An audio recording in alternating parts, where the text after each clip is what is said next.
بسم اللہ الرحمن الرحیم۔ علماء کرام کا تاجر بننا۔ سوال: علماء کرام کو عوام نے اپنا غلام بنا کے رکھا ہے، مسائل بتاؤ تو وہی بتاؤ جو ان کو پسند ہے، ورنہ تنخواہ نہیں دیں گے، یا مسجد کی امامت سے نکال دیں گے، یا مدرسے کی مدرسے سے نکال دیں گے۔ اب بیچارے روزی روٹی کی خاطر عوام کی بات کو ماننے کے لیے مجبور ہو جاتے ہیں، اور شریعت جو بھی کہتی ہو وہ اپنی جگہ، لیکن عالم صاحب کو تو وہی بولنا ہوگا جو عوام چاہتی ہے۔ ایسی صورتحال میں کیا علماء کرام کو تاجر بن کر تجارت کے ساتھ دینی خدمت مفت میں یا فیس لے کر کرنا، تاکہ عالم کی غیرت محفوظ رہے، نیز حق کی بات کو حکمت کے ساتھ بتانے اور دینی علمی دعوتی اصلاحی خدمات کے کرنے میں کسی پریشانی کا سامنا نہ کرنا پڑے، کیسا ہے؟ جواب: بسم اللہ الرحمن الرحیم۔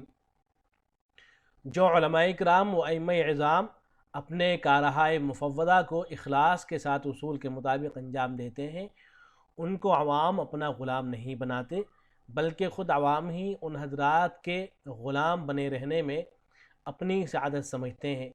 یہ محض فردی بات نہیں، بلکہ موجودہ اکابر کے حالات میں بھی یہ امر مشاہد ہے۔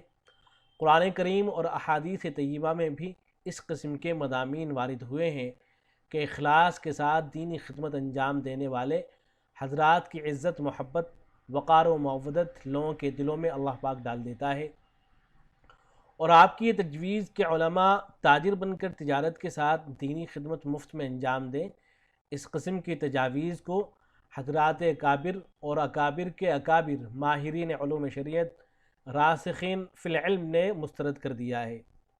بظاہر تو یہ بڑی عمدہ اور خوشنما تجویز ہے، مگر علماء اگر تاجر بن گئے تو عامتاً تجارت ان کو اپنی طرف کھینچ لے گی، اور آہستہ آہستہ دینی خدمت پر تجارت ہی کا غلبہ ہو جائے گا۔ یہ کچھ فردی احتمال نہیں، بلکہ حقائق و واقعات ہیں۔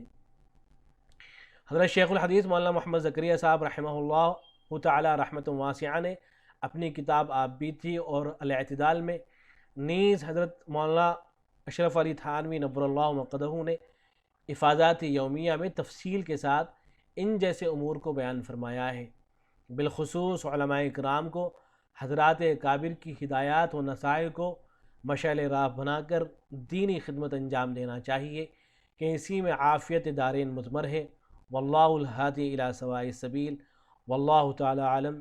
دارالفتاح، دارالعلوم دیوبند۔ والسلام علیکم۔